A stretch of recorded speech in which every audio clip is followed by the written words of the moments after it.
La diffusion vient de démarrer. Tous les participants sont en mode écoute seul. Bonjour, bonjour à toutes et à tous. Bienvenue pour cette nouvelle édition consacrée aux actualités sociales pour cette période du mois de mars.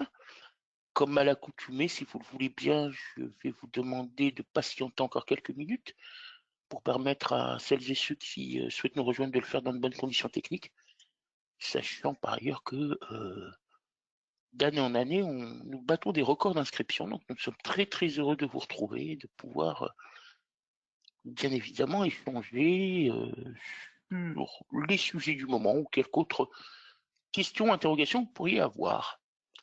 Voilà, il est 9h29, donc à 9h32, si vous le voulez bien, nous pourrons engager la présentation pour cette édition du mois de mars.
Bien 9h31, bienvenue à celles et ceux qui nous ont rejoints.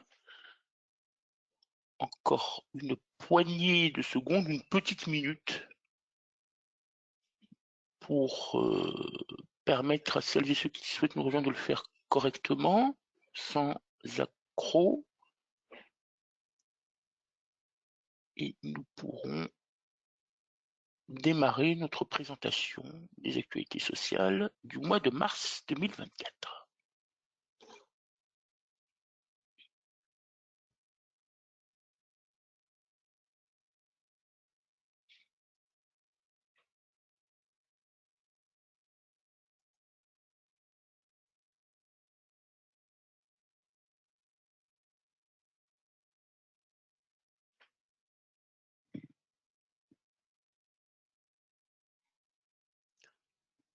Bien, merci à celles et ceux qui nous ont déjà rejoints. Bonjour ou rebonjour pour certains et certaines d'entre vous.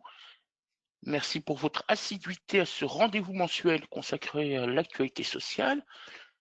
Pour le mois de mars, vous allez voir, mais je pense que vous l'avez déjà constaté par vous-même, hein, c'est une période que nous connaissons actuellement qui ne donne pas, qui n'est pas foison en termes de publication de textes, pour les raisons que vous n'ignorez pas, hein, changement, remaniement gouvernemental, le temps bien évidemment que ce gouvernement soit constitué dans sa globalité, que les différentes directions et postes de cabinet soient bien évidemment pourvus. Là, on a quand même une pause, si je puis dire, hein, tant à la fois en termes de textes qui pourraient être adoptés en Conseil des ministres que ceux qui pourraient être présentés au Parlement. Mais cela n'interdit pas quelques projets, en cas échéant, quelques sujets d'actualité. Pour ce faire, je vous propose notamment d'examiner ensemble les obligations en termes d'affiliation à la sécurité sociale, s'agissant des salariés, dirigeants, stagiaires. On s'arrêtera tout particulièrement sur les critères d'éligibilité au rattachement au régime général de sécurité sociale concernant les dirigeants. Je vous communiquerai quelques mesures qui pourraient être portées par le prochain projet de loi de simplification. Alors, celles qui vous seront affichées, celles que je vous donnerai un peu en off, si vous le voulez. Et puis le calendrier qui avait été initialement imaginé par l'administration, mais qui, pour les raisons que je viens d'indiquer, quelque peu repoussé. Nous évoquerons l'importance des indemnités à verser lorsque l'on procède au licenciement d'un salarié pour inaptitude d'origine professionnelle. Nous connaîtrons à la fin du mois de mars, comme à chaque période de fin mars, eh bien, un changement d'heure. Nous dirons ce qu'il en est de ce changement d'heure, selon bien évidemment que l'on passe à l'heure d'été ou que l'on passe à l'heure d'hiver. Alors, vous avez peut-être reçu également communication de la part des URSSAF des différents effectifs qui sont à porter sur la DOTH, notamment pour l'année 2023 et le calendrier.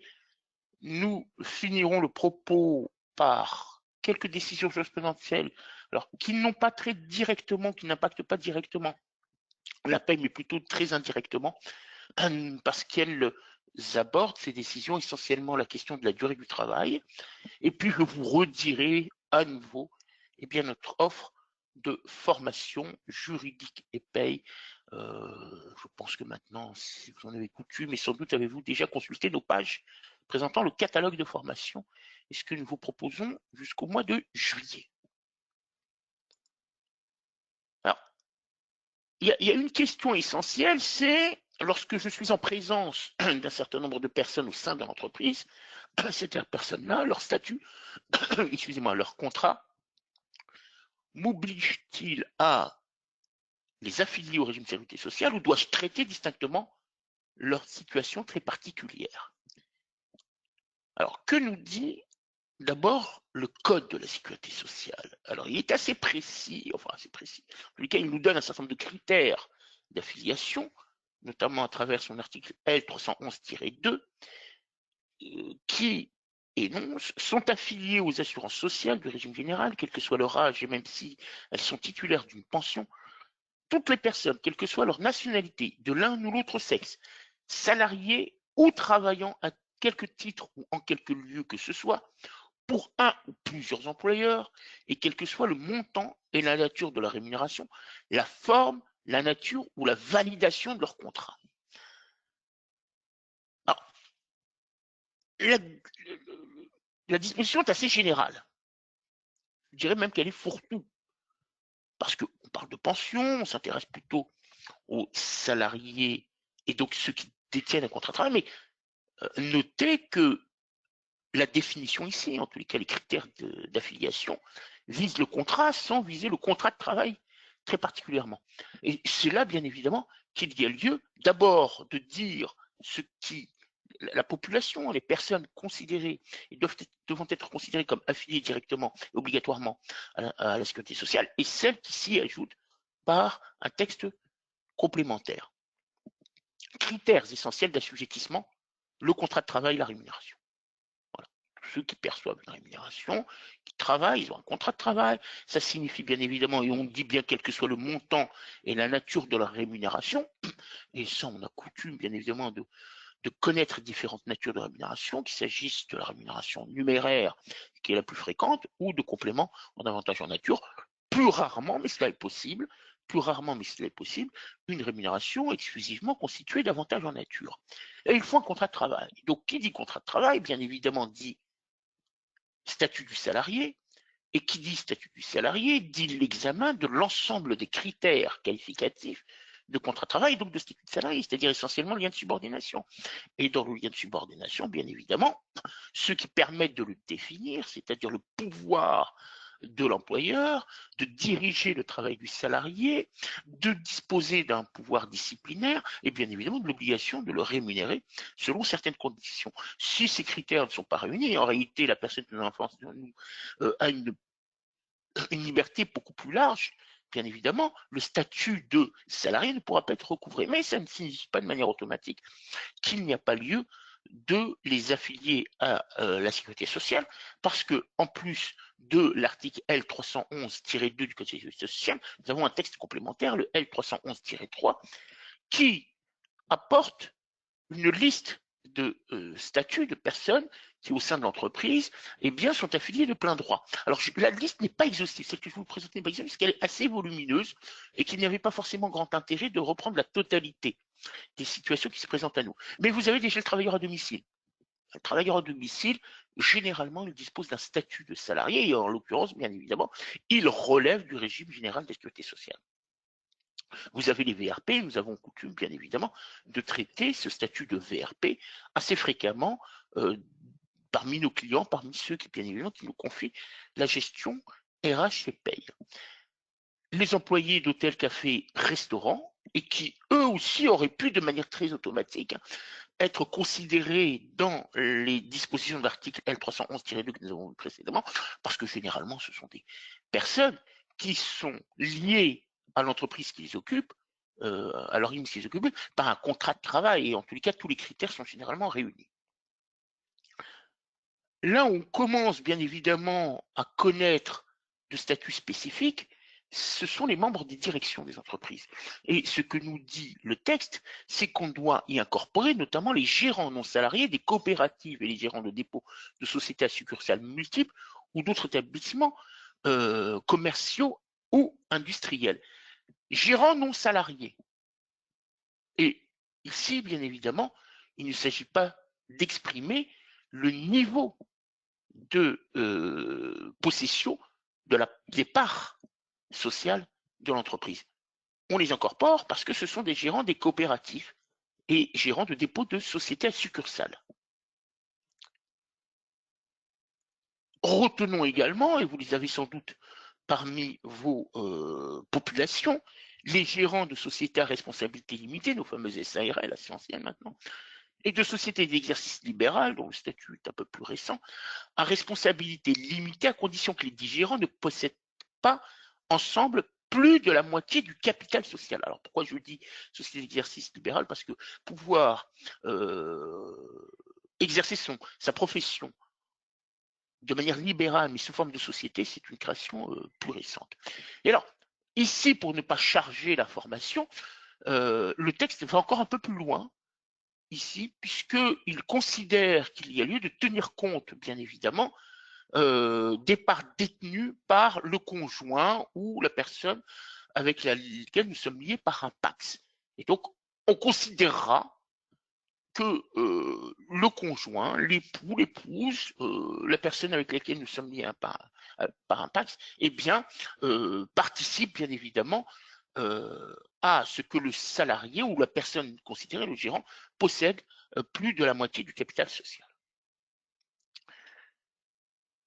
Les présidents du conseil d'administration, les directeurs généraux et les directeurs généraux délégués des sociétés anonymes, les sociétés d'exercice libéral à forme anonyme, comme on vient d'indiquer, et les directeurs généraux délégués des institutions de prévoyance, et des sociétés de groupe assurantiel de protection sociale. Notez ici que l'on vise expressément les présidents du conseil d'administration, les directeurs généraux, avec bien évidemment les sociétés que l'on vient de vous avez sous les yeux, mais la particularité de ces statuts, de ces mandataires sociaux, si je puis dire, eh bien, c'est qu'ils disposent d'un pouvoir de direction. Et le texte vise expressément les personnes qui, au sein de la structure, disposent de ce pouvoir de direction. On verra dans un instant l'importance de ce critère, en tout cas de cet élément qu'ont ces personnes-là entre les mains, qui est le pouvoir de direction, pour une obligation ou non d'affiliation à la sécurité sociale. Et vous avez les présidents et dirigeants des sociétés par action simplifiée et des sociétés d'exercice libéral par action simplifiée. Bon, ça aussi, les SAS sont également de création plus récente. Alors, la question est quid des membres du conseil de surveillance? Par principe, le rôle du conseil de surveillance n'est pas un rôle de direction. Il a un rôle de surveillance, d'examen, ce que le pouvoir de direction s'exerce correctement et notamment dans l'intérêt de l'entreprise. Mais les membres du conseil de surveillance ne disposent pas des moyens de direction de l'entreprise, des moyens de prendre de décisions, d'engager de quelque manière que ce soit l'entreprise et de signer quelque acte juridique que ce soit pour l'entreprise, du moins dans sa gestion habituelle et commune. Et donc, de ce fait-là, eh bien, sont exclus de l'affiliation à la sécurité sociale. On a quand même l'exception d'aller rechercher, lorsque la question se pose, de savoir si en réalité, dans la façon dont fonctionne l'entreprise, eh bien, de manière très officieuse ou indirecte, ces membres du conseil de surveillance ne disposent pas de pouvoir de direction. Eh bien, c'est ce qu'a examiné la Cour de cassation récemment, et notant, observant de ce qu'il dispose d'un pouvoir de direction et d'une réalité de ce pouvoir de direction, a considéré qu'il y avait lieu de les affilier et a procédé au redressement. Alors qu'est-ce que ça signifie? Ça signifie la chose suivante, c'est que le statut de ces personnes-là, membres du conseil de surveillance, tels qu'ils ont pu être désignés dans la forme juridique de l'entreprise, ne suffit pas en lui-même, la qualification donnée ne suffit pas en elle-même, bien évidemment, les exclure de manière automatique de l'affiliation obligatoire à la sécurité sociale. Il faut aller rechercher, bien évidemment, la réalité du pouvoir dont ils disposent. Et dans ce qu'a pu examiner la Cour de cassation, c'est qu'elle a observé que le président du conseil de surveillance et l'ancien PDG de l'ASA, c'est-à-dire que c'était une structure qui en réalité avait la forme juridique de société anonyme qui a été transformée en SAS par la suite, société par action simplifiée. Et donc, il y avait là peut-être une ambivalence entre d'une part l'ancien statut de cette personne et son statut tel que désigné dans la forme juridique de la SAS. Que les membres du conseil de surveillance, et notamment pour 2 ou 3 d'entre eux, eh bien, disposaient du pouvoir d'engager l'entreprise par des actes de gestion du directoire et soumis, alors en tous les cas, soumis par ces actes de gestion du directoire à l'autorisation du conseil de surveillance, ce qui n'est pas le fonctionnement habituel et prévu pour cette forme juridique qu'est la SAS. Et donc, on observe qu'en réalité, eh bien, de manière indirecte, les membres du conseil de surveillance procédaient à des actes de gestion, tout simplement parce qu'ils avaient autorité, en l'occurrence, pour certains d'entre eux. Et troisième observation, c'est qu'il a été noté une filiation des membres du directoire au président du conseil de surveillance, c'était 2 membres de sa famille, en l'occurrence. Et donc, là, jeter un trouble sur la réalité de la neutralité en termes d'actes de gestion du président du conseil de surveillance. On rappelle également auparavant qu'il s'agit de l'ancien PDG de la société anonyme, donc avant la transformation juridique. Eh bien, en l'occurrence, je vais revenir juste en arrière, en l'occurrence ici, que font les juges? Ils regardent bien évidemment ce que disent les textes. Les textes disent que tous ceux qui disposent d'un pouvoir de gestion dans une SA, dans une SAS, bien évidemment, sont affiliés directement au régime général de la sécurité sociale, mais dès lors que l'organe de gestion, les organes de gestion et de direction, soit on a un conseil d'administration et ensuite on a un PDG et des directeurs généraux, soit on a un conseil d'administration et un conseil de surveillance, et dans ce cas-là, le conseil de surveillance, on étudiera la réalité des pouvoirs dont il dispose. Et la réalité des pouvoirs dont il dispose, par un certain nombre d'éléments ici, leur confère en réalité un statut de dirigeant de fait. Ils ne le sont pas dans la forme juridique qui est celle de l'entreprise, mais ils le sont par leurs différentes actions. Eh bien, automatiquement, il y a lieu de les affilier au régime général de la sécurité sociale, et en l'occurrence, bien évidemment, cela peut donner lieu à redressement. Enfin, je termine par le dernier statut, celui des stagiaires, pour rappeler que le rattachement se fait au régime étudiant, avec son contrepartie financière selon l'âge du capitaine, si je puis dire. Mais en tous les états de cause, le stagiaire, lui, réalise un stage et exécute une convention de stage au sein de l'entreprise ou de l'organisme d'accueil, des structures d'accueil. Et ce stage, pour être qualifié de stage et répondant notamment à la législation en vigueur, eh bien, c'est bien évidemment un moment qui est inscrit dans le cursus pédagogique de l'intéressé, et en l'occurrence, dans le cadre de ses études de lycée ou de ses études supérieures. Bon, voilà.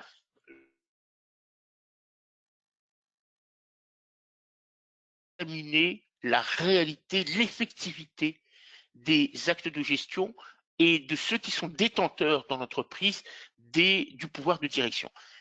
C'est un sujet sur lequel il faut sensibiliser vos clients, notamment, soit dans l'entreprise que vous exercez, soit bien évidemment lorsque l'externalisation de la paie vous est confiée et que vous avez quelques interrogations sur la façon dont les choses sont faites au sein de l'entreprise, alerter que le cas échéant, eh bien, il peut être exposé, ou l'entreprise peut être exposée à un redressement par requalification de la réalité du pouvoir de direction entre les mains des membres du conseil de surveillance, en l'occurrence.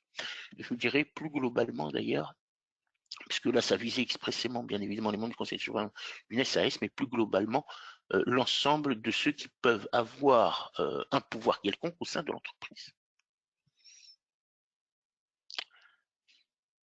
Voilà ce que je voulais vous dire sur l'obligation d'affiliation au régime de sécurité sociale. J'aborde maintenant le projet de loi de simplification et les mesures qui sont envisagées. Alors, ce projet de loi de simplification avait été voulu avant ce remaniement gouvernemental, que certains qualifient comme étant la loi Pacte 2, hein, que nous avons connu, loi Pacte, la première, au cours du premier mandat du président de la République.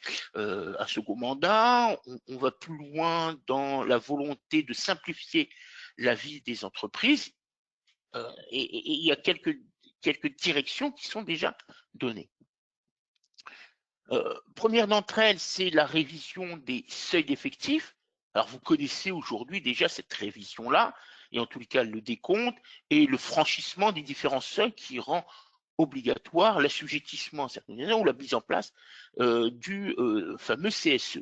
Donc, vous savez que il y a bien évidemment un gel de ces obligations-là pendant 5 ans, tant que l'entreprise est au-dessus, bien évidemment, du seuil d'assujettissement.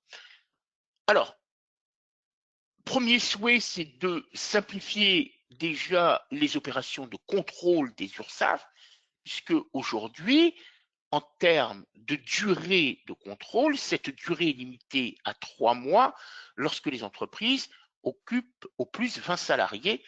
L'un des points ou des éléments de simplification voulus par les auteurs du rapport, alors les auteurs sont des parlementaires, donc parmi ces parlementaires qui sont auteurs de ce rapport remis au gouvernement, c'est notamment de rehausser à 50 salariés la durée maximale de 3 mois d'un contrôle URSSAF, considérant que 20, on est peut-être un peu en dessous. Alors, ouais, on quitte quelque peu le monde des TPE pour pénétrer un peu plus celui des TPME, toutes petites et moyennes entreprises. Obligation de mise en place de la BDES, la base de données économiques, sociales et environnementales, ou de la mise en place d'un CSE, ou de l'adoption d'un règlement intérieur. Le seuil d'effectif qui oblige l'employeur à mettre en œuvre ces obligations-là est aujourd'hui de 50 salariés, il pourrait passer demain à 250 salariés. Alors, chose assez étonnante, pour plusieurs raisons, parce que la BDSE avait vocation à faciliter l'accès à la formation de nature économique, administrative, financière pour les représentants du personnel. S'il y a abandon, ou en tout cas l'absence d'obligation avant 250 salariés, ça veut dire que l'employeur se trouve dans la possibilité ou non, bien évidemment, de la mettre en place. Alors, on imagine qu'elle serait maintenue pour les entreprises qui compteraient entre 50 et 250 salariés, et avait l'avantage, c'est de la centralisation des informations.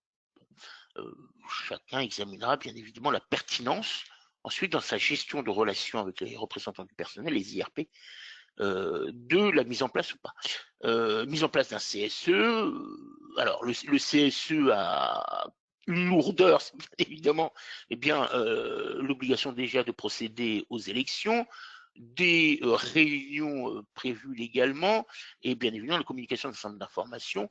Dans certaines entreprises, il a l'avantage d'offrir quelques prestations en matière d'activité sociale et culturelle. Et le règlement intérieur, alors moi je trouve que c'est toujours protecteur, hein, d'établir un règlement intérieur. Alors, même pour l'entreprise, parce que bien évidemment, elle fixe un cadre d'action, un cadre de gestion, un cadre de pouvoir disciplinaire, qui permet de fixer les règles de fonctionnement au sein de l'entreprise. Et puis, de manière plus large, hein, c'est des propositions de relèvement général. Alors, c'est une proposition sous-jacente où l'un des axes, en tous les cas, de simplification du fonctionnement des entreprises et de leurs obligations administratives et légales, c'est de relever, de prévoir un relèvement général des seuils. Un point, moi, auquel j'attache une importance, c'est le décompte des effectifs et la volonté de poursuivre l'harmonisation. Alors, poursuivre l'harmonisation, je suis un peu surpris parce que, en réalité, cette harmonisation, elle a été abandonnée il y a quelque temps. Alors, pourquoi j'y attache de l'importance? Parce que vous savez que lorsque l'on est amené à procéder à la gestion RH et paye d'une entreprise, nous avons en réalité des obligations qui relèvent du Code du travail, des obligations qui relèvent du Code de la sécurité sociale. Et lorsqu'il relève du Code du travail, le décompte se fait d'une certaine manière. Lorsqu'il relève du Code de la sécurité sociale, le décompte se fait d'une autre manière. En réalité, on prend compte certaines catégories de personnes dans l'un, on les exclut dans l'autre.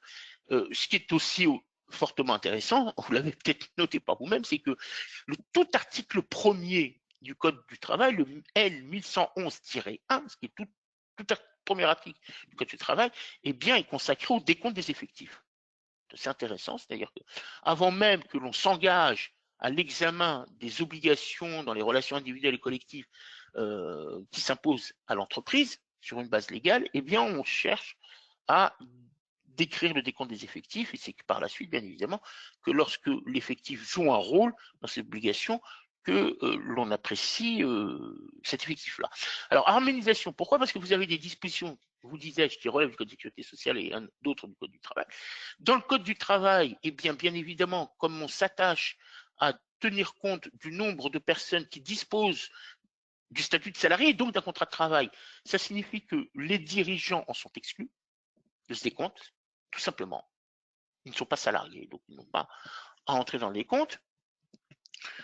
Et la question s'était posée, notamment depuis le transfert des dispositions afférentes à la contribution formation à la taxe sur les salaires dans le code, taxe d'apprentissage, excusez-moi, dans le code du Code général des impôts vers le Code du travail, d'apprécier le décompte des effectifs. Pourquoi? Parce qu'en même temps, bien évidemment, ces sommes sont recouvrées par les URSSAF. Et de facto, c'est là où nous avions eu, il y a quelques semaines, bien évidemment, une problématique liée à une information spécifique qui avait été portée sur le site de l'URSSAF.fr. Alors que pour les obligations relevant du Code de la sécurité sociale, et nous avons quelques obligations en termes soit de bénéfices de prélèvement, soit de bénéfices d'exonération et donc d'obligations de prélèvement par la suite, eh bien, à apprécier les effectifs, et c'est un décompte de la sécurité sociale. Et ce décompte-là de la sécurité sociale s'intéresse à la notion d'assuré, dont on vient de voir dans une première partie, à l'engagement de nos échanges, que bien évidemment, on doit également tenir compte des dirigeants ou de certains dirigeants de l'entreprise. Et donc, de facto, lorsque j'examine les obligations relevant du Code du travail, eh bien, j'exclus les dirigeants, alors que lorsque j'examine les obligations relevant du Code de la sécurité sociale, je les inclus. Et c'est toute là la différence de traitement. Alors, harmonisation, alors on le souhaite bien évidemment, parce que jongler entre les deux modes de décompte, c'est un peu fastidieux, et on a vu un peu que l'URSSAF s'y est perdu, parce qu'elle faisait bien évidemment une juste application du Code du travail, mais pour des prélèvements dont elle avait la charge du recouvrement. Et là, il y avait un mélange des genres. Donc, bon, harmonisation, je ne saurais vous dire aujourd'hui laquelle de ces deux définitions sera prise en considération, mais bien évidemment, c'est un point à observer et qui nous facilitera sans doute grandement la façon dont on doit apprécier l'assujettissement à telle ou telle règle selon qu'elle s'inscrive dans le Code du travail ou dans le Code de la sécurité sociale. Facilitation également du versement des IGSS avec un versement qui se ferait automatiquement dès lors que la CEPAM a reçu l'arrêt de travail émis par le médecin prescripteur. Donc, il procède à sa transmission de cet arrêt de travail à la CEPAM et la CEPAM enclenche immédiatement le versement des IGSS. Alors, je suis assez interrogatif. Que signifie le versement automatique des réceptions de l'arrêt de travail. Est-ce que cela signifie que la CEPAM n'attendra plus de la part de l'entreprise l'attestation de salaire? Ça, c'est un point d'interrogation. Un point d'interrogation qui reste parce que aujourd'hui,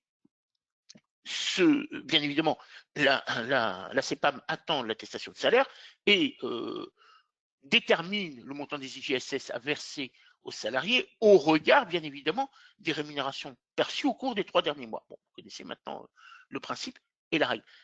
Nous avons, nous, aujourd'hui, quelques difficultés depuis l'entrée en vigueur, notamment de la phase 1 du décret du 12 avril 2021, puisque nous savons que les CEPAM déterminent ce montant-là à partir des informations qu'elles reçoivent, y compris d'autres employeurs, notamment lorsque le salarié est récemment arrivé dans l'entreprise. Donc, un exemple, nous sommes au mois de mars, le salarié est embauché le 1er mars, il tombe malade le 10 mars, eh bien, pour déterminer le montant des IGSS, alors vous ne le connaissez pas, mais la CEPAM dispose bien évidemment des rémunérations versées par les autres entreprises.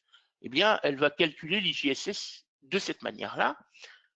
Généralement, pas trop d'engagement en termes d'obligation de maintien de salaire de la part de l'employeur, dans la mesure où il y a toujours cette condition d'ancienneté, sauf à ce que, par usage ou par statut collectif, l'entreprise, elle, fait fi de la condition d'ancienneté, où vous avez notamment, autre cas de figure, plutôt le régime local Alsace-Moselle, pour lequel la condition d'ancienneté n'est pas non plus requise. Bon, on resterait dans cette difficulté-là. J'en profite, puisque je suis à ce stade-là, de la question du versement des IGSS, j'en profite pour dire que nous avions nous-mêmes beaucoup d'inquiétudes sur l'entrée en vigueur au 1er juin prochain de la phase 2 et donc définitive du décret du 12 avril 2021, pour lequel nous avons toujours des difficultés à apprécier les modalités de détermination des IGSS dans certains cas de figure par les CEPAM. Alors, il y a un premier report, hein, parce qu'il devait y avoir en réalité une entrée en vigueur au 1er janvier 2024, ça a été repoussé au 1er juin. C'était même le 1er octobre 2023, plutôt repoussé au 1er juin 2024. Donc, premier soulagement. Le deuxième soulagement, si je puis dire entre guillemets, c'est qu'il y a une volonté redite pour une 3e ou 4e fois, même de manière off, de ce que le gouvernement souhaite revoir en réalité le calcul des IGSS. Nous n'avons pas d'informations spécifiques sur le mode de calcul à venir, sur les pistes envisagées. Je ne suis pas sûr que l'administration elle-même ait arrêté toutes les pistes, surtout qu'entre-temps, il y a pu y avoir quelques mouvements dans la gestion de ces dossiers-là. Mais en tout état de cause, nous sommes soulagés de ne pas avoir à nous préoccuper de la date du 1er juin 2024. Nous attendons bien évidemment la confirmation officielle. Et en tout état de cause, un travail à réaliser par l'ensemble des acteurs RH et Paye, c'est l'étude et la mise en œuvre des prochaines dispositions, alors qui seront d'origine décrétale. Hein. Je pense que c'est un décret, bien évidemment, qui précisera le mode de calcul. Il n'y a pas de raison que la loi intervienne, en l'occurrence, et on verra bien évidemment la forme que prendra ce calcul des IGSS et les conditions, bien évidemment, de mise en œuvre. Temps partiel. Depuis l'ANI, l'accord national professionnel du 11 janvier 2023, qui a donné lieu en juin 2023 à une transposition législative, avec une entrée en vigueur pour les dispositions afférentes au temps partiel au 1er juillet 2024. Donc pourquoi je parle? C'était 2013 et ça fait 1er juillet 2014, excusez-moi. Lorsque je conclus un contrat de travail à temps partiel, la durée minimale doit être impérativement de 24 heures. Sauf dérogation. La loi nous offre quelques dérogations, en s'appuyant toujours sur l'année de janvier 2013.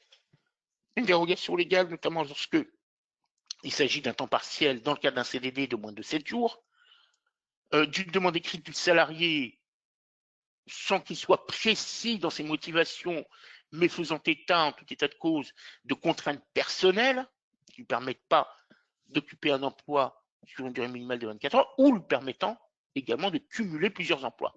Et puis, vous avez les dérogations conventionnelles par accord de branche, où vous avez dans certains accords de branche, on a visé quelques métiers quelques tâches, quelques missions pour lesquelles la durée du contrat de travail peut être inférieure à 24 heures parce qu'il n'y a pas de raison d'occuper le personnel.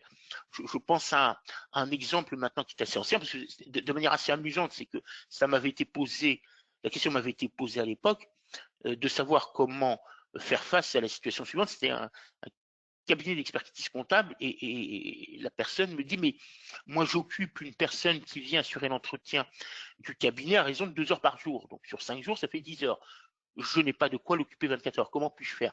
Mais en réalité, la loi avait donné réponse par la suite, c'est qu'elle octroyait la possibilité à un accord de branche étendu, donc visa de l'administration étendu, la possibilité et le droit de prévoir des durées inférieures. Et de mémoire, alors ça a été retenu d'ailleurs, hein, de mémoire dans la convention collective des cabinets d'expertise comptable, hein, sauf erreur de ma part, pour une durée bien inférieure à 24, vous l'aurez compris. Et d'autres. Alors, ce qui a été noté de la part des rapporteurs, hein, parlementaires, c'est qu'en réalité, les branches ne se sont pas saisies de cette opportunité de manière pertinente et en masse. Et donc, ça demeure une lourdeur, hein, pour les entreprises d'avoir à occuper impérativement un salarié à temps partiel pour 24 heures, alors que le poste ne l'exige pas. Je viens d'en donner un exemple concret. Donc ici, pour projection, c'est une réduction de la durée minimale plancher. Alors, ça, c'est la proposition faite. Est-ce que par la même occasion, on touchera de manière plus importante, plus appuyée sur le régime global, le régime juridique des contrats de travail à temps partiel? Ça, seul l'avenir nous le dira lorsque le texte sera adopté en Conseil des ministres. Ou faisant l'objet, bien évidemment, toujours l'examen des travaux parlementaires, hein, par la suite. Un délai de saisine du juge. Alors, vous avez peut-être toutes et tous à l'esprit l'idée exprimée il y a quelque temps par le ministre de l'économie qui souhaitait que l'on réduise ce délai de saisine du juge d'1 an à 2 mois. Bon, finalement, en réalité, il va y avoir un délai intermédiaire, hein, ce qui avait été exprimé, parce que 2 mois, la durée avait été jugée beaucoup trop courte par un certain nombre d'acteurs du monde du travail. On s'oriente plutôt sur une délai d'1 an. Alors, c'est rupture du contrat de travail, hein. Faut bien s'entendre là, c'est à partir du moment où il y a rupture du contrat de travail, eh bien, aujourd'hui, le salarié dispose d'un délai d'1 an pour saisir le juge prud'homal.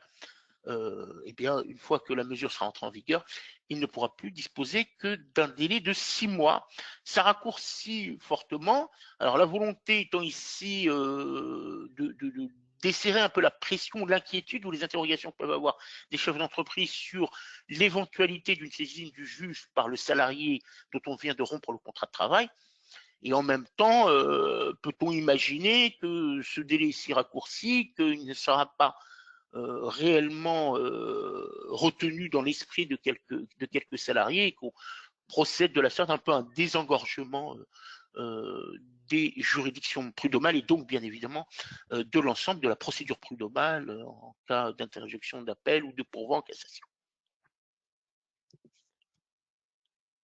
Alors, ce qui est assez étonnant, c'est que le rapport qui a été remis exprime, je vous le disais tout à l'heure, l'idée d'un relèvement du seuil d'établissement de ces effectifs pour l'établissement de la BDSE, et le même rapport imagine même sa suppression. Alors c'est un peu contradictoire, donc on serait dans une logique de relèvement du seuil pour y être assujetti ou une suppression.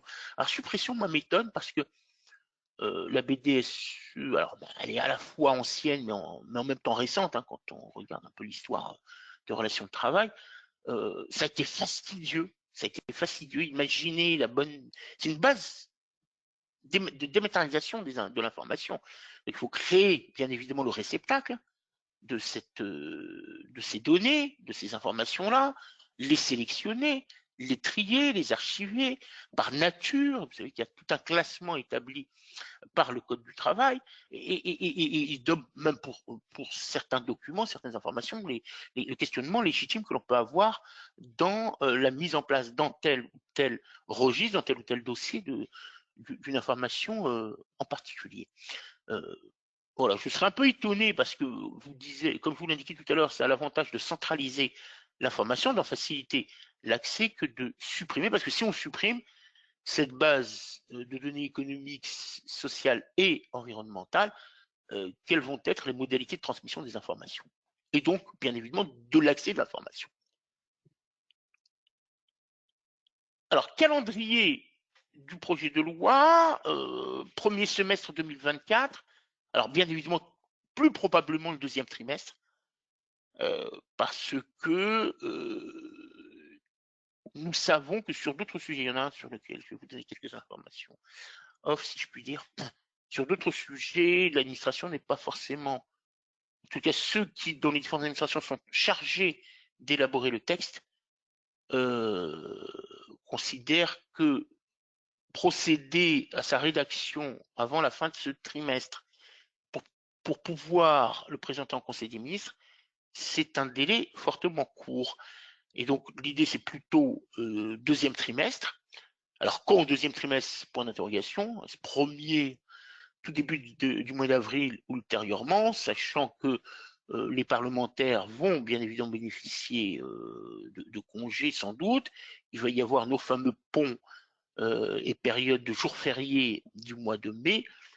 Et par ailleurs, nous ne savons pas si le gouvernement envisage de conférer à ce texte la procédure accélérée ou non. Alors, procédure accélérée, ça signifierait qu'il y aurait une seule lecture par chacune des deux chambres, et si la procédure accélérée n'est pas retenue, c'est une double lecture par chacune des deux chambres. Et bien évidemment, ça s'étalerait sur plusieurs mois. Ça, c'est point d'interrogation. Le second, c'est que dans ce projet de loi de simplification, nous aurions à connaître l'évolution des modèles de bulletins de paye. Alors, en réalité, il y a pour l'instant, dans l'esprit de l'administration, deux évolutions. La première est liée à la modification du calcul du montant net social, qui oblige de revoir le modèle qui normalement devrait, en tout état de cause, au regard des textes toujours présents, bien évidemment, parce que les dispositions n'ont pas été modifiées, qui devrait voir le jour de manière obligatoire au 1er janvier 2025, dont certains acteurs ont peut-être anticipé le modèle, et qui nécessite sa réadaptation, puisque le montant net social exclut, vous le savez depuis la fin de l'année dernière, exclut notamment les contributions salariales et patronales, bien évidemment, au financement de garanties collectives. Bon, et qu'il faut revoir un peu la partie un peu plus basse de la rubrique cotisation contribution facultative, qui devrait être dénommée d'ailleurs individuelle et non plus facultative, alors qu'elle est dénommée facultative dans l'arrêté actuel. Il y a déjà ce premier processus, et le second, c'est une volonté de la part du gouvernement de fortement simplifier le bulletin de paye. On parle d'hyper-simplification, le cas échéant. Alors, on a connu une première réforme de regroupement par catégorie et donc de libellé spécifique sur le financement de la protection sociale en France, l'objectif étant de rendre plus simple les retenues, la lecture, l'objet des retenues sur salaire pour chacun des salariés, vous le savez, santé, retraite, assurance chômage, accident du travail, je ne donne pas forcément dans l'ordre. Et bien évidemment les libellés qui correspondent. Ici, c'est plutôt de dire le bulletin de paie que l'on va délivrer est un bulletin de paye qui est encore beaucoup plus simplifié, puisqu'on va regrouper tout cela sur une seule ligne, et il ne devrait pas y avoir d'indication de base, taux et montant, mais uniquement des valeurs, avec l'obligation pour l'employeur de remettre en fin d'année un état récapitulatif ou à chaque fin de contrat. Alors, chaque fin de contrat, dans les échanges informels que nous avons indiqué que la chose était peut-être un peu lourde, parce qu'imaginez que vous soyez amené à gérer un salarié qui a 3 CDD dans le même mois, c'est-à-dire que pour chaque CDD, il faut lui remettre un état récapitulatif. On peut imaginer qu'il ne puisse y avoir qu'un seul état annuel regroupant l'ensemble des contrats qu'il a eu à connaître dans l'entreprise.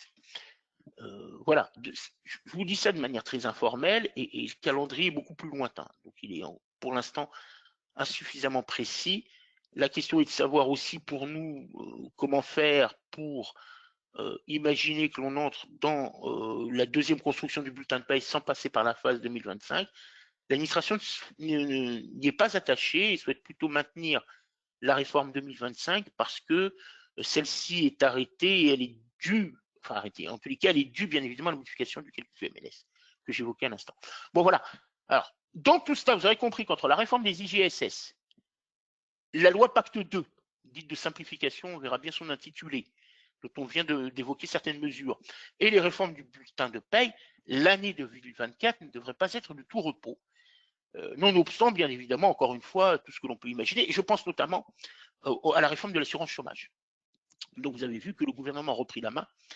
En l'occurrence, en tous les cas, il laisse jusqu'au 18 mars aux partenaires sociaux pour arriver à un accord qui conviendrait à la lettre de cadrage du gouvernement, notamment sur l'emploi des seniors. Donc, encore là, un sujet RH et paye, le cas échéant. On verra le visage qu'aura cette incitation à embaucher ou à maintenir dans l'emploi des personnes dites seniors, ce qui peut avoir un impact, bien évidemment, dans notre gestion et l'adaptation du SIRH. Vous voyez, nous avons des sujets, même si nous avons déjà un trimestre qui est bien entamé et qui approche progressivement de sa fin, nous avons des sujets, bien évidemment, qui vont fortement nous occuper pour les 9 mois restants. Voilà. Maëla, y a-t-il des questions sur ce que nous avons vu jusqu'à présent? Oui, il y a une question. BDESE, obligatoire OK. Qu'en est-il du bilan social? Les données sont quasi les mêmes. Alors, si on parle du bilan social, pour l'instant, aucune modification n'est envisagée pour le bilan social. Et vous avez raison, les données sont quasiment les mêmes, on pourrait le reconstituer. En l'occurrence, aujourd'hui, rien n'est dit sur l'approche bilan social. C'est plutôt cette nécessité d'avoir une BDESE, cette base de données qui pose question. Donc, voilà, il faudrait qu'on se replonge un peu dans le détail du rapport pour connaître les motivations des parlementaires, mais sur le bilan social, aucune modification envisagée à l'horizon. Autre question, Maëla, ou pas? Non, peut-être pas. Donc, c'est pour compléter. Donc, bilan social obligatoire aussi. Oui. Pour l'instant, il demeure obligatoire. Il n'est pas modifié. Et c'est tout. Merci Maïla, merci. Alors, quelques propos, vous disais-je, sur le licenciement pour une étude d'origine professionnelle, avec 2 indemnités qui doivent être versées aux salariés dont on procède à la rupture du contrat de travail pour un motif d'inaptitude d'origine professionnelle. La loi nous dit qu'il y a lieu de verser une indemnité spéciale de licenciement et que cette indemnité spéciale de licenciement doit être au moins égale au double de l'indemnité légale de licenciement. Ça, c'est la base légale. Rien ne s'oppose à ce que l'on verse une indemnité conventionnelle lorsque la cause de la rupture du contrat de travail est celle d'inaptitude professionnelle et que, bien évidemment, vous avez compris, hein, je n'évoque pas la phase d'obligation de recherche de reclassement à la charge de l'employeur, puisque bien évidemment, là, on va s'intéresser aux sommes qui sont à verser et ces indemnités. Alors, on verse une indemnité conventionnelle pour une inaptitude que si c'est prévu par la convention collective. C'est-à-dire que si la convention collective prévoit ou comprend des dispositions, des clauses relatives à la rupture du contrat de travail du fait d'inaptitude professionnelle. Si, bien évidemment, aucune disposition n'est comprise, il n'y a pas de versement spécifique ou spécial de licenciement. On n'aura que l'indemnité légale, en tous les cas, l'indemnité spéciale de licenciement légale. On ne confond pas l'indemnité de licenciement conventionnel, je dirais général, pour tous les autres cas, avec le fait que l'on vise expressément l'inaptitude professionnelle comme cause de rupture du contrat de travail. Bon, et bien évidemment, si à tout le moins cette clause existe, cette disposition existe, eh bien, on versera le montant plus favorable. Et vous avez également l'indemnité compensatrice. Alors, ce qui est assez amusant, c'est que quand on reprend le texte, j'aurais pu vous le mettre d'ailleurs, pour une illustration plus parfaite, c'est que lorsqu'on examine le texte, c'est d'abord l'indemnité compensatrice qui est visée, et ensuite l'indemnité spéciale de licenciement. Et l'indemnité compensatrice, pour l'indemnité compensatrice, on dit la chose suivante, c'est qu'elle doit être égale au montant de l'indemnité compensatrice de préavis légal. Donc, on va tenir compte de la durée légale du préavis et on va ignorer la durée conventionnelle.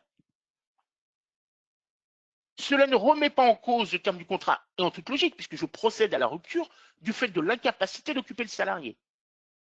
Je n'ai pas trouvé de poste. Ou alors, je lui ai proposé un poste, mais il y a eu un motif légitime de refus du salarié. Et donc, je procède, bien évidemment, à son licenciement en observant la procédure de licenciement ayant une cause d'inaptitude professionnelle. Ça ne remet pas en cause le terme du contrat. Le licenciement est immédiat, si je puis dire. La nature juridique de l'indemnité compensatrice n'est pas celle de l'indemnité compensatrice de préavis. Et donc, de ce fait, il n'y a pas lieu d'en tenir compte dans le calcul des droits à congés payés. Donc, je verse bien cette indemnité compensatrice. Ayez toujours à l'esprit que ce n'est pas parce qu'elle est dénommée telle qu'elle dans le Code du travail qu'il s'agit d'une équivalence dans le régime juridique à celle de l'indemnité compensatrice de préavis sur une base légale ou conventionnelle. Parce que si c'était le cas, elle repousserait la date d'échéance du contrat, ce qui n'est pas le cas, et il aurait fallu en tenir compte dans le calcul des congés payés. Et c'est parce qu'elle n'a pas cette équivalence juridique qu'il n'y a pas de remise en cause du terme du contrat et qu'il n'y a pas lieu de prendre l'indemnité, le montant de la correspondant à l'indemnité compensatrice dans le calcul des droits à congés payés. Donc soyons extrêmement attentifs à ce mécanisme-là. Il y a, on le sait, par pratique, il peut y avoir des confusions. Alors, bien évidemment, strictement rien n'interdit à l'employeur de verser aux salariés un montant plus élevé, sachant que, bien évidemment, à chaque fois que j'augmente l'indemnité compensatrice de congés payés, je l'augmente, bien évidemment, d'autant, enfin quasiment d'autant, le délai de carence qui fixe le début du versement des ARE, des allocations de recherche d'emploi, versées par maintenant ce que nous appelons France Travail. Voilà ce que je voulais vous dire sur les licenciements titres professionnels. Quelques mots sur le passage à l'heure d'été, quelles conséquences en paye. Alors, le débat sur l'avantage de l'heure d'hiver d'été, il est très partagé. Hein. Nous en avons tous eu un jour ou l'autre sur l'avantage de l'un ou l'autre. Bon, alors, le passage à l'heure d'été donnera lieu à une modification de l'horaire, toujours le dernier dimanche du mois de mars, alors ça tombe bien, le 31 mars est un dimanche, et à un moment de, j'allais dire les journées, non, de la nuit, qui semble être le moins impactant, puisque lorsqu'il sera 2 heures du matin, il faudra remonter les pendules et autres montres à 3 heures du matin. Le salarié va perdre 1 heure, si je puis dire, où nous allons perdre 1 heure de sommeil, avec l'avantage peut-être d'avoir des journées un peu plus longues lors des périodes ensoleillées qui arrivent. Alors, quel est le régime juridique? À dire vrai, il y a un total silence de la loi. Un total. Quel impact? La loi ne dit rien. Absolument rien. Elle dit, je procède à ce changement d'heure. Et vous savez que pour l'horaire d'hiver, j'ai oublié de l'indiquer, c'est le dernier dimanche du mois d'octobre. Cette fois-ci, on rajoute 1 heure au lieu d'en retirer une. Alors, la question est, ici, une fois qu'il est 3 heures du matin, le salarié va sur sa nuit, potentiellement, travailler 1 heure de moins. Alors, nous n'avons pas de règles particulières fixées par la loi. À ma connaissance, il n'y a pas de jurisprudence. Nous avons une position administrative. Alors, j'allais dire, c'est une simple position administrative. Sur quel élément de droit et quel fondement juridique repose-t-elle? D'une certaine logique. Elle repose sur une certaine logique, même juridique. D'abord, bien, la seule référence administrative dont nous disposons, c'est une réponse ministérielle de décembre 1976. Alors, c'est assez intéressant parce qu'en plus, c'est l'année de la mise en place du changement d'heure et qui conduit à considérer que si la durée du travail est réduite d'1 heure, comme ce sera le cas à la fin du mois, eh bien, l'employeur est admis à opérer une retenue sur salaire d'1 heure. Et lorsque, inversement, là c'est plutôt pour le passage à l'heure d'hiver à l'automne prochain, eh bien, si le salarié est amené à travailler 1 heure de plus, eh bien, potentiellement, c'est 1 heure supplémentaire ou complémentaire s'il est à temps partiel, et s'y ajoute bien évidemment la rémunération de cette heure supplémentaire et le versement des contreparties conventionnelles au travail de nuit. Il y a des contreparties nécessaires au travail de nuit, qu'elle soit en temps de repos, qu'elle soit en numéraire, peu importe. Mais c'est en même temps un raisonnement juridique. Pourquoi c'est un raisonnement juridique? Le salarié travaille 1 heure de moins. J'ai aucune obligation de maintenir la rémunération d'1 heure qui n'a pas été effectuée. Donc, un temps de travail non effectué légitime une retenue sur salaire. C'est la contrepartie de la relation de travail. J'exécute mon contrat, je suis payé. J'exécute pas mon contrat, je ne suis pas payé. C'est la logique du contrat de travail. Et la même logique du contrat de travail, c'est que je travaille plus, je suis payé. Je ne travaille pas plus, je ne suis pas payé. En plus, mais si je travaille plus, je suis payé plus. Eh bien, c'est ce qui donne lieu, bien évidemment, à la nécessité de la rémunération de l'heure, notamment lorsque je passe à l'heure d'hiver en octobre. Eh bien, voilà la solution qui est donnée. Ensuite, il peut y avoir la question du relevé des relevés GTA, notamment des outils GTA. Normalement, ils sont assez bien adaptés pour connaître ce changement d'heure. Ben, c'est toujours la même chose. Hein. Dernier dimanche du mois de mars ou dernier dimanche du mois d'octobre. Avec l'avantage, c'est que le 1er avril, le lendemain, le lundi, c'est le lundi de Pâques, qui est un jour férié, donc non travaillé et chômé pour de nombreuses personnes. Et le travail de nuit, alors il faut toujours avoir à l'esprit que le travail de nuit, voire même le week-end, également le dimanche, eh bien, il est réalisé par de nombreux salariés, donc on peut être exposé à la situation. Je pense notamment à 2 secteurs d'activité qui, eux, fonctionnent 24 heures sur 24, 7 jours sur 7, c'est la santé et la sécurité. La santé, eh bien, dans des établissements sanitaires, cliniques, hôpitaux ou autres, voire même des EHPAD, bien évidemment, il y a toujours du personnel. Et puis la sécurité, vous avez toujours des lieux dont il convient d'assurer la sécurité, vous avez toujours du personnel, vous avez des obligations même légales pour certains types de bâtiments, parce qu'il y a en permanence des agents de sécurité, en l'occurrence même pour certains ayant le statut de pompier, si je puis dire. Voilà ce que je voulais vous dire sur ce point. Des questions, Maïla, peut-être pas? Non, pas de questions. Pas de questions. Merci, Maïla. Donc, DOTH, nous arrivons en pleine période. D'abord, il y a cette obligation faite aux entreprises qui occupent au moins 20 salariés d'employer des travailleurs dits handicapés, pour lesquels on a une reconnaissance de travailleurs handicapés. Sur l'effectif global, je dois occuper au moins 6% de cet effectif-là.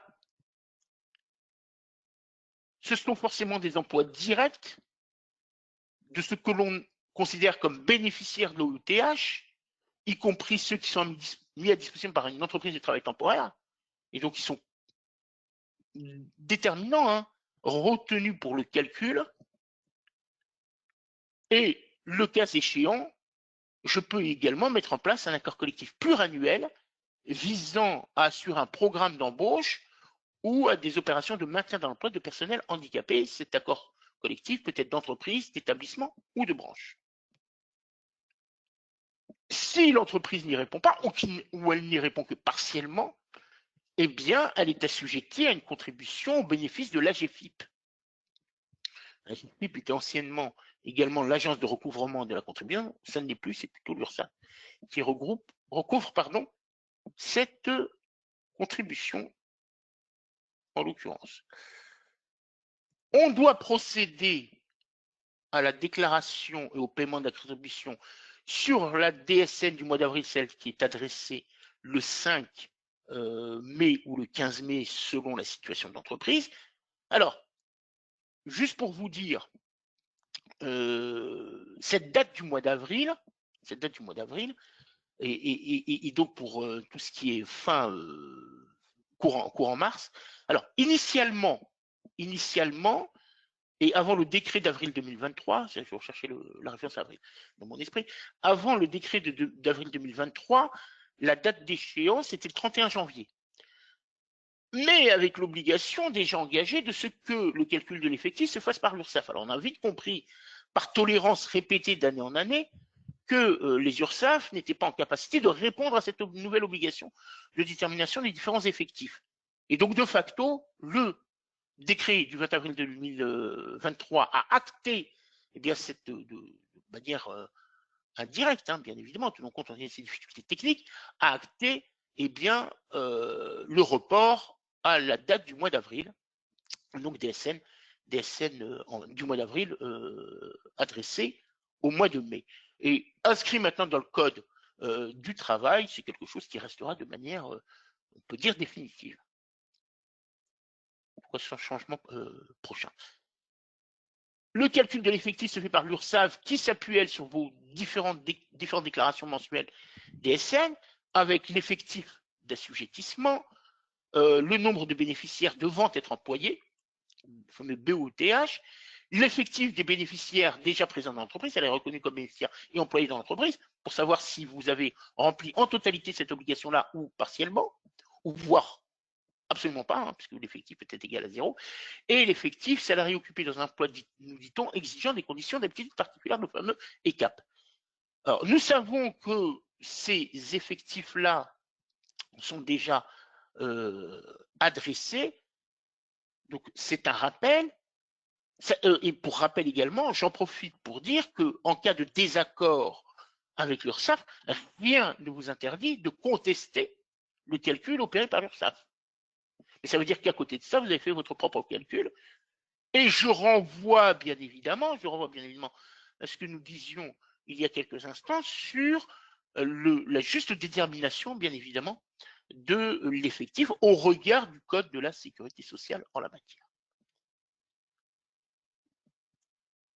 Alors, oui, je rappelais là que c'est un effectif qui est adressé au plus tard le 15 mars, nous dit le texte, alors que précédemment c'était le 31 janvier, et que si vous ne l'avez pas encore reçu, on sait que certaines entreprises l'ont déjà reçu, et si vous ne l'avez pas encore reçu, ben, il reste une semaine. Voilà, nous sommes aujourd'hui le 8, il reste une semaine, bien évidemment, pour recevoir cet effectif et le contrôler, et contrôler qu'il correspond bien au calcul que vous avez pu effectuer vous-même ou pas. Et dans ce cas-là, bien évidemment, vous faites confiance à l'URSSAF pour les informations qui sont de la sorte transmises.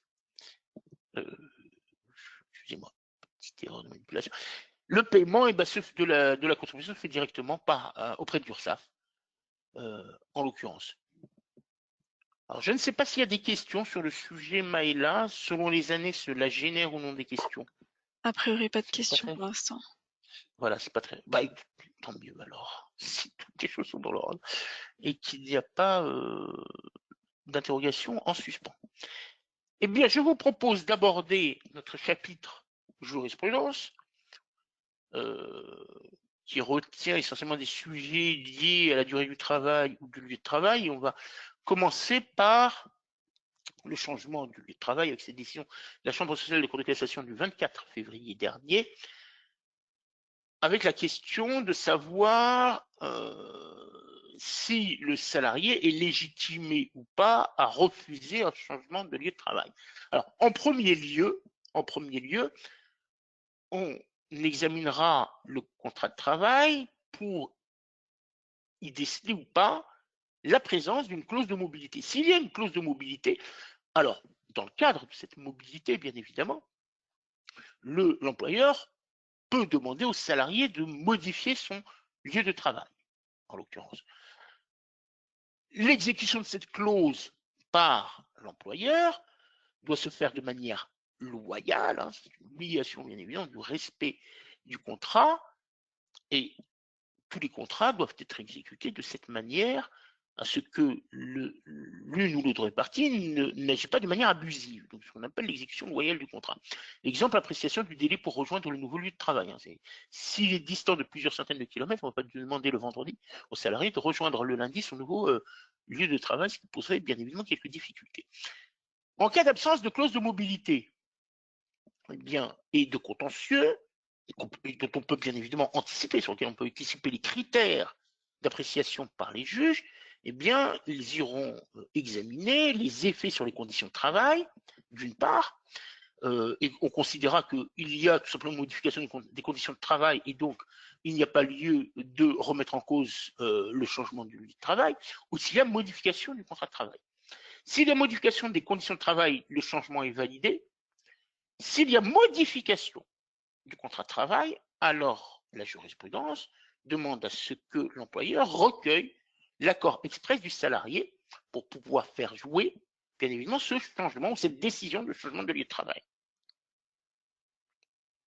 quels sont les critères qualificatifs de la nature du changement, même secteur géographique par appréciation, de la distance entre l'ancien et le nouveau lieu de travail, de la durée du trajet, du pourvoi pour réaliser ce trajet de transport en commun et s'il s'agisse d'un bassin d'emploi homogène. Bien évidemment, quand on prend le bassin d'emploi Île-de-France, disposant bien évidemment de moyens de transport en commun assez importants, vous voyez bien que là, en l'occurrence, la distance entre les deux lieux de travail devient un critère moins imposant. Sauf à dire que, bien évidemment, entre le nord du Val d'Oise et le sud de la Seine-et-Marne, vous en avez pour 2h30 de trajet, de transport en commun. Là, bien évidemment, on est dans un bassin sans doute dit homogène, mais en tout état de cause, on a des exigences en termes de durée qui modifient substantiellement les conditions de travail. Alors, dans l'exemple pratique ici, qui ont donné lieu à la décision à l'arrêt du 24 février, qu'avons-nous? Nous avons une distance entre l'ancien et le nouveau lieu de travail de 35 km. Les juges ont retenu également qu'il s'agit de bassins d'emploi différents. Ils notent que les transports en commun ou l'usage du covoiturage est extrêmement difficile, que le salarié se retrouverait dans l'obligation d'utiliser son propre véhicule, que cela engendre des contraintes supplémentaires de fatigue et un impact financier. Et en l'occurrence, bien évidemment, l'impact financier, même si l'employeur s'engage à prendre en charge dans les conditions générales, et notamment celles qui président aux règles dites de mobilité durable, eh bien, il y aura toujours un reste à charge pour le salarié qui, bien évidemment, peut être important. À l'examen de ces éléments, les juges ont considéré qu'il y avait une modification du contrat de travail, et non pas une modification des simples conditions, mais une réelle modification du contrat de travail, et donc l'employeur devait absolument recueillir l'accord du salarié, auquel cas ce changement ne pouvait être validé. Voilà les choses telles qu'elles sont. Donc, regardez dans un premier temps s'il y a une clause de mobilité ou s'il n'y en a pas, quels sont les critères retenus par la jurisprudence pour juger de ce qu'il y a une simple modification des conditions de travail ou en réalité une modification du contrat de travail, ce qui n'est plus la même chose. Là également, dans une décision du 7 février, la question de la preuve des heures de travail. Alors, le principe légal, ce que dit le Code du travail, c'est que le salarié doit, lorsqu'il estime avoir réalisé notamment des heures supplémentaires, c'est la chose est d'intérêt, ou contester le fait que l'employeur l'ait déclaré absent, présenter au juge des éléments suffisamment précis, et le Code du travail nous dit que l'employeur doit lui présenter ses propres éléments de nature à justifier les heures effectivement travaillées. On rappelle que c'est l'employeur qui, en premier lieu, bien évidemment, a l'obligation de veiller à la durée du travail des salariés. Et il doit y veiller de manière impérative, parce qu'au-delà de savoir si le salarié a fait des heures supplémentaires ou pas, on rappellera qu'il y a des engagements de sanctions pénales, notamment lorsqu'on dépasse certaines limites de durée du travail au cours d'une journée, au cours de la semaine. Donc, ici, la loi fait obligation à l'employeur, bien évidemment, de veiller au respect de ses limites. Ça veut dire de contrôler la durée du travail, et il lui appartient d'apporter des éléments de nature à justifier les heures effectivement travaillées, et donc de la non-réalisation d'heures supplémentaires ou du non-franchissement des limites légales. Et notamment issu d'un système de décompte objectif, fiable et infalsifiable.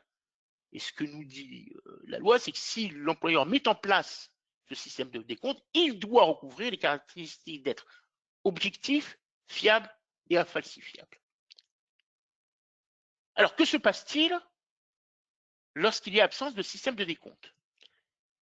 Eh bien, les juges considèrent que cela ne prive pas l'employeur de produire tout élément de droit, de fait et de preuve quant à l'existence ou non du nombre d'heures de travail accompli. C'est-à-dire qu'il peut le faire par tout autre moyen, tout simplement. Il n'a pas mis de modalité spécifique. On verra dans un instant les éléments de l'espèce, mais en l'occurrence, il a pu emprunter d'autres voies, bien évidemment, de contrôle et d'appréciation de la durée du travail du salarié. Sachant que, néanmoins, notre fameuse directive de novembre 2003, directive européenne, relative à la durée, au temps de repos et aux congés payés, fait obligation aux États membres d'inscrire dans leur législation l'obligation de mettre en place des modes de décompte du temps de travail dématérialisés, automatiques. Voilà, cette obligation. La directive n'a pas été transposée dans la législation nationale, et on le sait d'autant plus qu'elle va participer à la question des congés payés et donc de l'acquisition des congés payés durant un arrêt maladie. Tout simplement, aujourd'hui, nous ne l'avons pas dans notre code du travail. Et ici, les juges ne peuvent pas sanctionner l'absence d'un système de décompte automatique ou informatisé parce que le code du travail ne le prévoit pas. Il n'a pas donné lieu, en tous les cas, dans sa constitution, à des amendements issus de la transposition de la directive européenne dans notre législation nationale.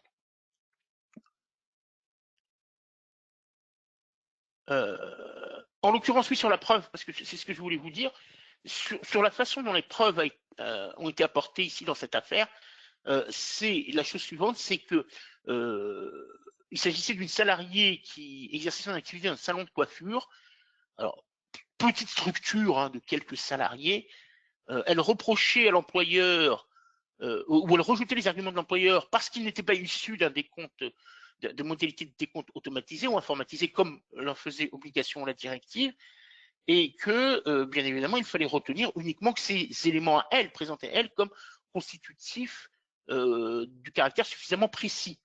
Les juges l'ont rejeté parce qu'en réalité, l'employeur, lui, notait sur un petit carnet l'heure d'arrivée, l'heure des pauses, l'heure de fin de journée, et pour chacun ou chacune des collaborateurs ou collaboratrices du salon de coiffure, les juges ont estimé que ce décompte-là était suffisamment précis, suffisant pour rejeter les demandes de la salariée. Elle ne contestait pas d'ailleurs, qui plus est, certains relevés ou les absences.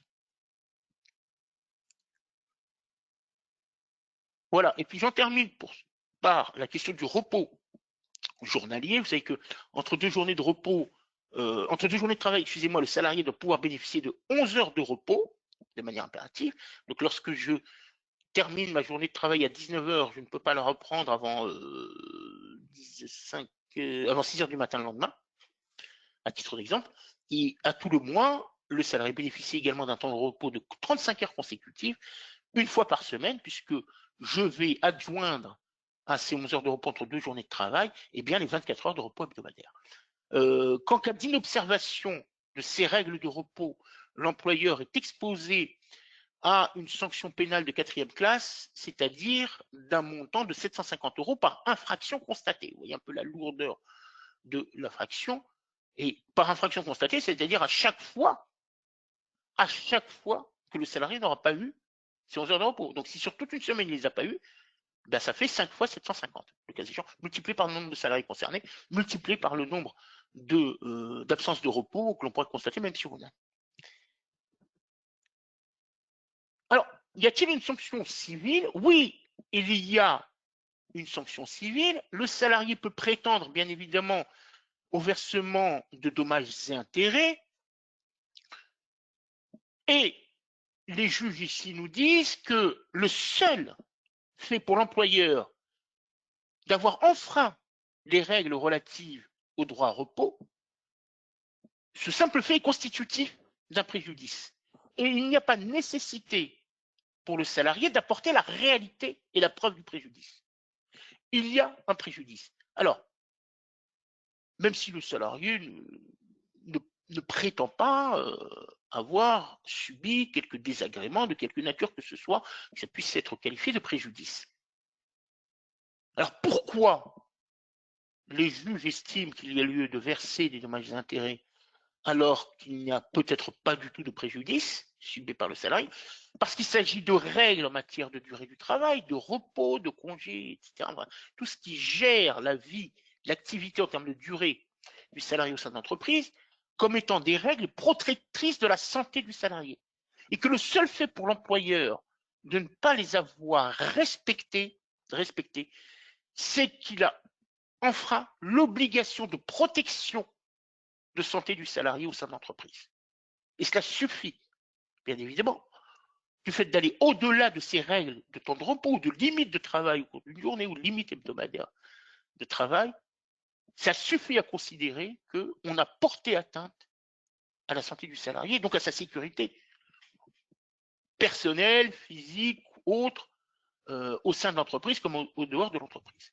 Et donc, de facto, le juge condamne au versement de matin. Ça signifie quoi? Ça signifie bien évidemment de manière plus globale, lorsqu'il y a irrespect de ce repos journalier et des règles générales en matière de durée du travail, temps de repos, temps d'activité, et bien évidemment, on est exposé à ces sanctions pénales, mais on encourt également le risque de devoir verser des dommages d'intérêt aux salariés sans qu'il soit amené, lui, à prouver l'arrêté d'un préjudice. Il suffit qu'il prouve, en tout état de cause, que le temps de repos n'a pas été respecté. Et alors, on retombe dans la preuve du temps de travail que nous avons vu à l'instant.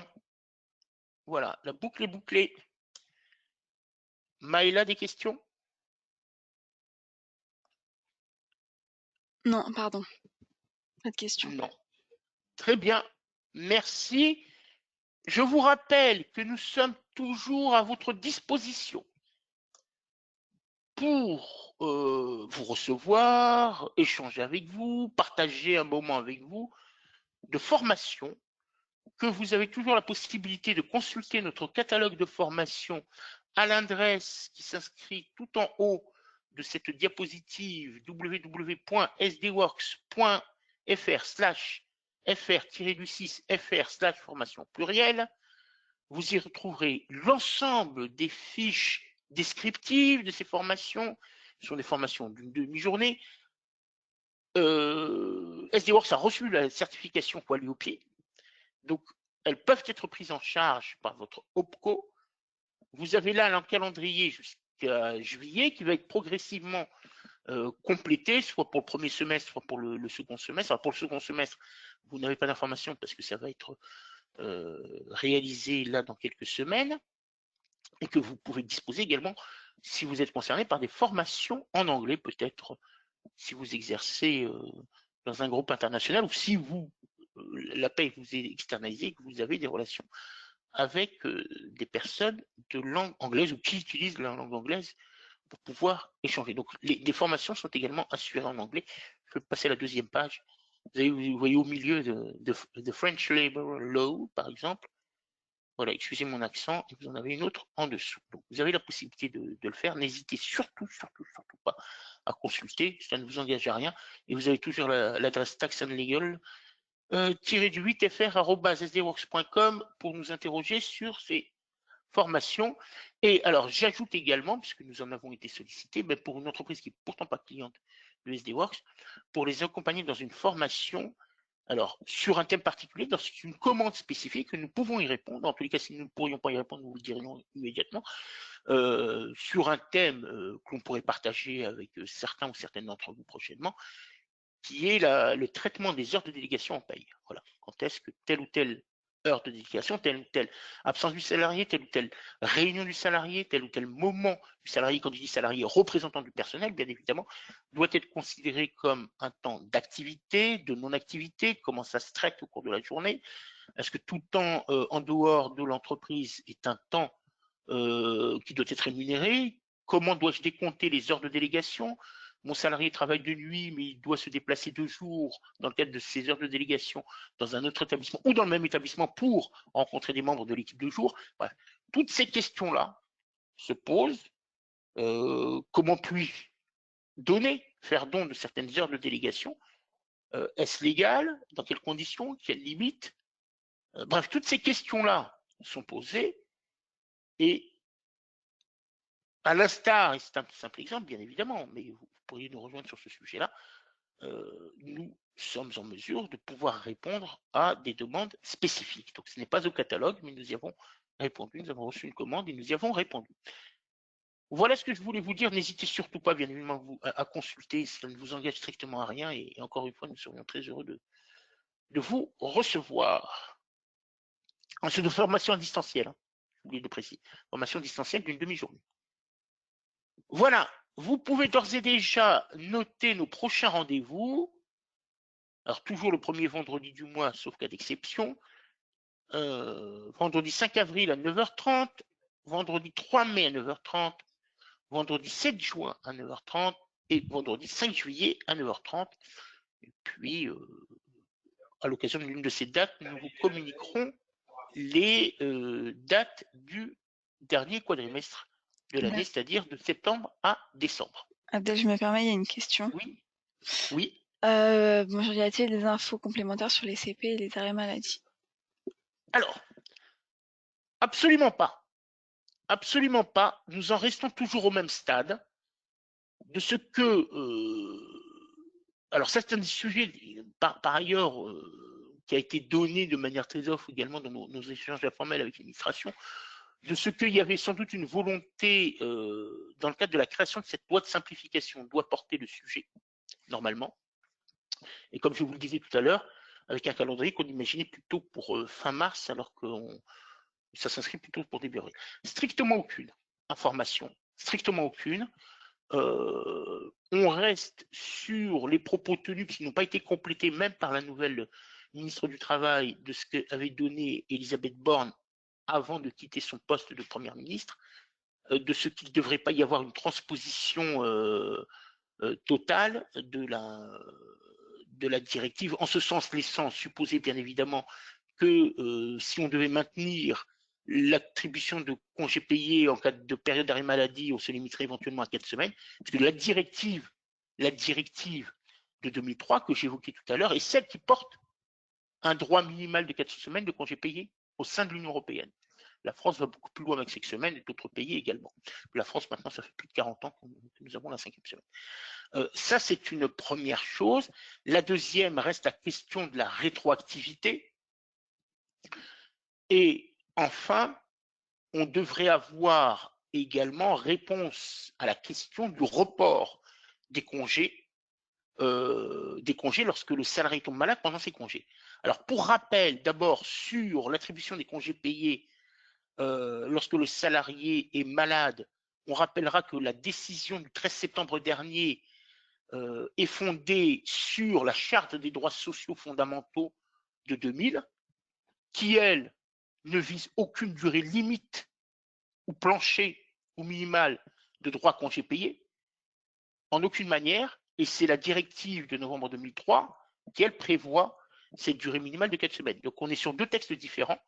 Est-ce que par la même occasion, l'administration s'interroge sur savoir quel est ces deux textes qui doit être plus précisément transposé dans législation nationale? Et je vous dirais, comme par la même occasion, ça ne veut pas dire qu'on limitera 4 semaines, que le juge considérera qu'on a rempli les obligations de réglementation européenne.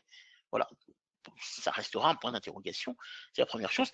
Et s'agissant du droit au report, je rappelle, mais je l'avais déjà commenté par le passé, que la décision du 9 novembre dernier, 2023, concernait une affaire franco-française de droit au report, telle que dégagée par la CJUE, c'est-à-dire la Cour de justice de l'Union européenne, ce n'est pas une juridiction nationale, mais une juridiction européenne, qui rappelle le droit à report lorsque le salarié est malade durant ses congés, et qu'il s'agissait d'une entreprise française établie en France pour les droits d'un salarié français exerçant son activité en France.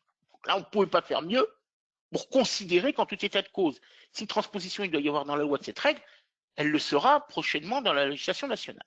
Difficile de considérer qu'on puisse faire mieux. Parce que tout le monde a à l'esprit les circonstances, en tous les cas le cas d'espèce et les éléments de fait qui ont amené le juge, ou le juge européen en l'occurrence. Donc à ce jour, aucune, malheureusement aucune. Malheureusement pour nous-mêmes aucune, et je dirais malheureusement parce que bien évidemment cela entrave le début de nos travaux d'adaptation du SIRH, de communication et de facilitation pour nos clients de mise en œuvre de la mesure. Et je l'avais espéré que ça puisse être le début de l'année pour imaginez que la mesure entre en vigueur au 1er juin prochain, au début de la prochaine période de référence légale, l'acquisition des congés payés, je suis de plus en plus dubitatif. Alors, est-ce que c'est peut-être une règle générale, et puis finalement, on obligera à faire. Il reste la question, encore une fois, du débat autour de la rétroactivité.